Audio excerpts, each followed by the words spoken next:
Wendy has taken a new program manager role, and Wendy's very experienced in this game. And after arriving, she feels it was completely missold to her, and it's a much more junior than she was expected. It looks like it's a contract to me.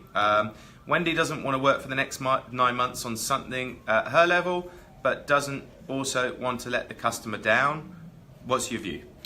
I think you've just got to be open and frank with them, to be honest. You've got to really sit down and, who was it missold by? Was it the agency? Was it the company? I'm presuming the company, because you would have gone through an interview process. But I think you really want to sit down with that, the key stakeholder that brought you in, and just maybe redefine the role. It may seem junior at the moment. Maybe it's going somewhere. Is it the start of something that maybe seems a little bit menial, but actually will develop into something else?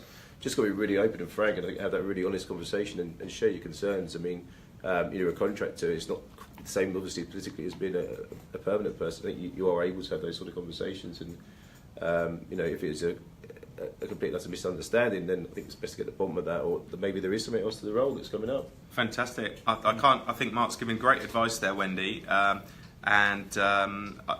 would just say, look, obviously you want to. It can be difficult sometimes for candidates to fully understand what they're letting themselves in for until they're actually inside the organisation.